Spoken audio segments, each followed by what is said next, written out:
Systems are your business, the foundation of every successful operation. In this episode, John Tonkin from Brain in a Box challenges the conventional view that systems simply support your business. John reveals why they don't just run your business, they are your business. You'll discover why systems define true value, how buyers evaluate by looking under the hood, and why mapping processes provides analytical distance to spot inefficiencies. Learn how every operation relies on documented or undocumented systems and discover why this thinking is essential for training employees, attracting investors, and preparing for growth or exit strategies. I'm your co-host Anthony Pearl, and this is the Systems from the Box podcast. Let's start unpacking. So John, one of the important things that we've really got to establish, I suppose, for business is, are systems really your business? How do you equate those two? How important a marriage is that? So I would argue, and it's probably because I'm a systems guy, that I would argue that systems are your business. You know, they become your business. If you haven't got them in order, do you have a business? So you can have a lovely concept that you want to go into business with. You can have all the materials, all the products, all the machinery, all the equipment to make things and all the people to actually put it into practice. But the one thing that makes your business work is the systems that are there. So I'd argue that the systems are the business in effect. I know we've got people in there and all the other bits, but the systems define the business. When somebody's looking to buy your business, they're not talking to you about, how long you've been in business, what you thought was something really important when you went into business. Pardon me. What you thought was really important when you went into business or something like that. They're really saying, can you show me how it works? Can you show me inside the engine? Can you show me under the hood, that old expression? And really, that's where they're going to be looking at the systems. They'll want to know whether the machinery and the equipment works. They'll want to know who you've got in the business, who has expertise and so on. But the critical thing, the thing that is transportable directly to them without having to worry about anything else, is the systems. And they're just so crucial. They become the business in effect. When people start talking about their business, they're often saying, we do this, we do that. The doing bit is the business. That's where it is. So I don't know. Is that controversial to say that, or is it straight? Well, I think there is one of the interesting things I find in this space is that there are people that will say, oh, you don't need to systemize everything and it's too much to it. But what you're actually saying is it's not necessarily about writing down every single little bit of movement that's in your business, but that the systems itself are what you are actually doing, the routines that you're doing, the way you respond to things, whatever your business is. That's right. And effectively, you'd argue that you do have systems for everything you do in your business. Like I used to use the example of, distributing the mail. No, we don't need a system for that. But actually, you probably have, because it's going to be something like, Jim, when you're distributing the mail, I want it to come to me first, then make sure it goes to whoever, and then just out to the general population or down to the different departments, whatever it is. So it's always got that system component. We just don't formalize half the systems in the business. We don't need to. But every system that we want to have it repeated exactly, where we want that reliability, we can just turn the handle. That's the one we're going to want every time to be systemized, to be captured, so we can say, here's how it works. And here's how it works when I'm training somebody new. Here's how everything goes together. Here's how I know that when we say, oh, good, we're going to do another run of that product, this is how we know that everything's going to work properly and the products going in the boxes at the other end of that production line will be correctly installed, correctly manufactured, put together, all of that.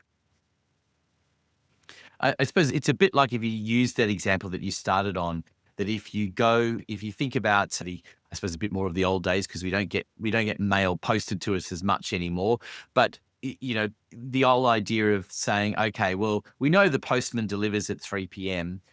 That means we can go to the letterbox at 3:01 or 3:05 p.m. Yep. Now, we don't actually need to write down the idea that we go to the mailbox, we lift open the lid, we take the things out. That's not the important bit. The time might be important, And the way we distribute the mail that comes out of the letterbox might be important as to who gets priority and who opens what. But the actual, and I think that's where people get bogged down Yeah. is this whole idea that systems have to be so heavily documented that you have to say, now take 4 steps forward Yeah. and then lift the mail box lid Yeah. open and then, pull things out, then carefully, it's like it. People, I think, go to the extremes of it, but Yeah. the reality is that is a system. It's just not a documented And one. it really is that. I mean, I remember seeing somebody who was putting out an intranet template, and in that was something that said, here's how we collect the mail or deliver the mail, pick up the mail from the local post office. And here was a map showing the route to the local post office. And there were all the instructions all detailed there on how to do that. You think, well, wait a sec, does somebody really need that more than once? Do they need to have a reference? You might just say, it's the XYZ post office. It's just down in the corner. Go down there, turn right, and there it is. It's not going to be much more than that.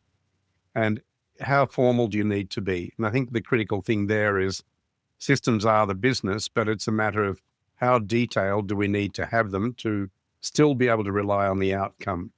If I can rely on the outcome by saying to somebody, just here's how we distribute the mail. It comes to me, then to Fred, then to Mary Ann, and then it goes to everyone else. If we did have physical mail still, as you say. But it's just, It's funny with that easy. yeah, it would be easy in one way and difficult in another. It'd be slower, pardon me, wouldn't it? Hey, John, I just want to take a break from the main part of the podcast for a moment so you can tell us a little bit more about Brain in a Box. So Brain in a Box the idea started when I was working in corporate. I was working in a couple of major companies, internationals, and I decided that when I went out and started my first business in 2000, that it was going to use the same principles as I had done in corporate world to capture systems and to make them accessible to the team. But I thought, I've got to be able to do this for small business, small to medium business, and that's what we focus on. So we work with the business owner, with the team, to capture what the business does, and then to minimize the risk by going through and looking at all the risks that we have to manage, make sure we capture those and manage them effectively, and also to achieve the benefit. That's just effectively what it is. And I think part of the thing is here, isn't it? There's stuff that is logical, as we said, like, open the mailbox and take the mail out. But then there are other things that become second nature to you and Yep. that is done within a business that may not be obvious to people who are coming into it. The distribution part saying, well, first we go to Mary, then we go to John, that sort of idea, and there may be a reason for that. It may, you could look at that in one of two ways. Well, it goes to the senior person first, or actually maybe it goes to the junior person first to vet the mail before it goes through. Yeah. So whatever your system is in place, you need to be able to say that to someone else who's Yeah. potentially coming in, because that's the point, isn't it? The systems are there particularly for businesses. It's not just about selling the business. No. It's about new people coming into the business. New people coming in, I think, is much more exciting because you're going to have many more of them than the one person or the one other company that's going to buy your business at the end. So I'd rather have our focus on, let's make it really easy for people who are coming into the business to see what the systems are and to understand where the weight is, where the importance is on those systems. So, to spend half a day mapping how to collect the mail probably isn't going to give you a big dollar for your time.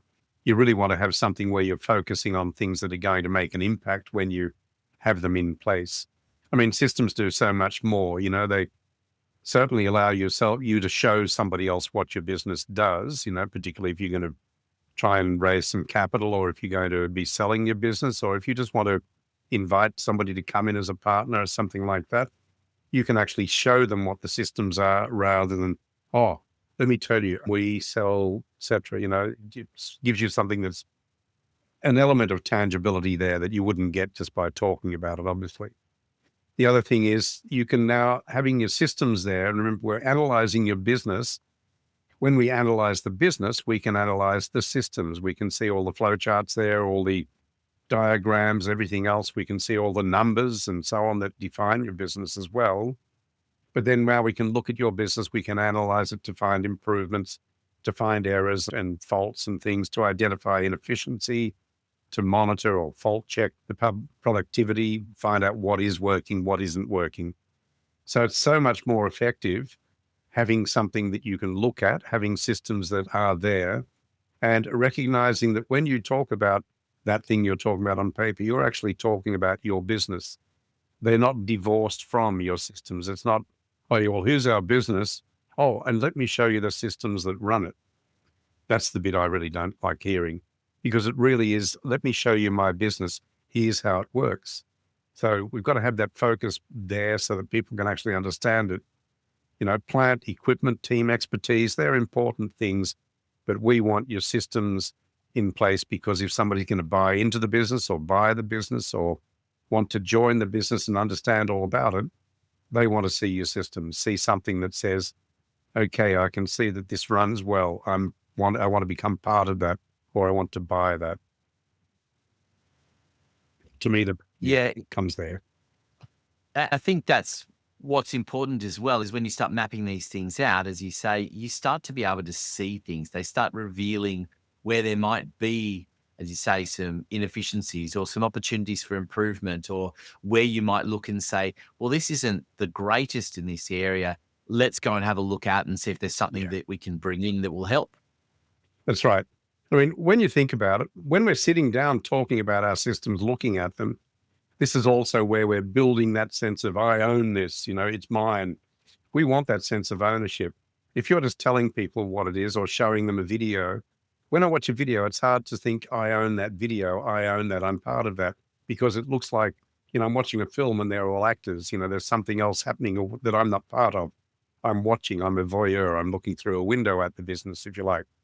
Whereas when we're getting into the business and going through and saying, here, you walk through that, go through this flowchart, this system, however you've represented it, and they're going in and they're working on it and they're doing it from that representation of your systems, now they're developing a sense of ownership. And particularly if you train people using your systems, they're going to capture that, they're going to hold it, they're going to own it.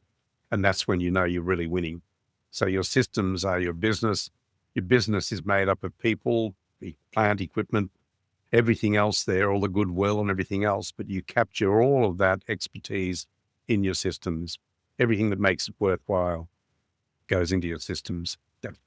And I think, and the point you mentioned there, I think what's really interesting as well is that when you map these things out, it gives you a little bit of that distance to examine it and say, I wonder why we do this. And I was thinking this in terms the other day that, it's an illustrative example. Was raining outside, dog went outside, dog's wet, muddy footprints all the way through the house. What it enabled me to show is then what you would hear was that there'd be a dog next door that would bark, and you'd see the trail that my dog made across the floor to where it went to. And I looked at it and I went, it gets to a certain point where there's a corner where the dog could go around the corner and comfortably, take a couple of steps to the left and then go straight ahead and through the doggy door and out. But no, the dog decides that it should jump on the sofa and off the sofa and somehow veer around this corner and do these funny, and like you look at it and you go, I just wanted to say to the dog, which of course you can't, that's a horribly inefficient way to go. And very risky, because you might hit the corner of the table. Yep. Why don't you go around this way and also not make the sofa so dirty in the process? Exactly. But it's that distance, isn't it, Yep. that you can see when it's mapped out. Yep. Exactly. Mapping it out to me is the most sensible thing any business owner can do, because you can see it, you can imagine, you can sort of look at it and say, hey, why do we go straight from there to there? Because I reckon we could move this step into there too. And, you can actually move it around. You look at it like Lego almost, because you can see the bits, the threads between each section, between each part of the business that's going to, get toward you closer towards the outcome you want, and refining it, analyzing it, and then making it the one best way. It has to be the outcome for everyone, really. And the only way you can really capture that so you can train it effectively, I believe, is through having your systems in a flowchart or supported by all the props, the checklists, the forms, the templates, and everything else.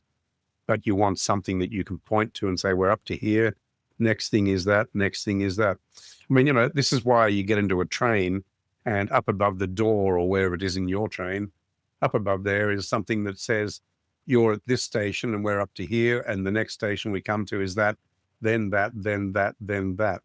You notice we don't have that anymore in a great big bundle of text. It's just really a little flowchart up there that it represents our train line. That's an easy way to see it. Everyone can look at it and say, oh, yep, that's where we are. It happens all over the world. Everyone uses that same representation. It works. That's why we love it so much for capturing business processes and systems.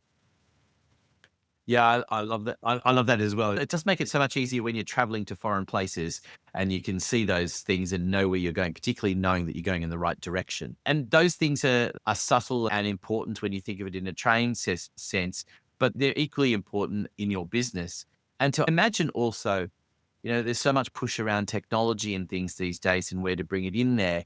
It's often the things that people are bringing it in saying, oh, we could do this. You look, how inefficient is that area of the business? How much actual value is that going to add? If you know the system, you can say, well, look, as nice as that is, that's not going to add the value that if we focus on this area where it's a different area where there might be an inefficiency. Do we need more people? Do we need a different way of doing things, or do we need more equipment? Yeah. That's where the value comes in, isn't it? Yeah. If you think about it, if you were trying to we're trying to analyze the business and so on, we got two ways of doing it. One way is sort of we're there and describing it, and you're the business analyst or you're somebody trying to work out how you can help me with my business. And you're listening to everything I'm saying and you're trying to work it out. And then you say, oh, so if I understand it, this is happening and that's happening. No, that's not what I meant. What I meant was this, it's hard to get that idea across exactly what your business is. But if you can actually put it there and have it in front of you, a visual thing, then you can actually point to and say, right, we're up to here. When it gets to here, this is where we do that little check. And if that doesn't work out properly, then it all goes to hell. This is where we should be going and making sure we're really critical on that checking before it goes to the next step. And then it'll all flow smoothly if everything's done properly. It's just so much easier to do it in that way. Just say your systems, they're right in front of you. You can look at your business, which is right in front of you.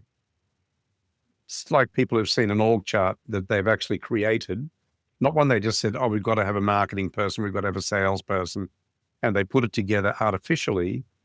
The best place to get your organization chart from is your systems, because that tells you exactly what it is we're working on.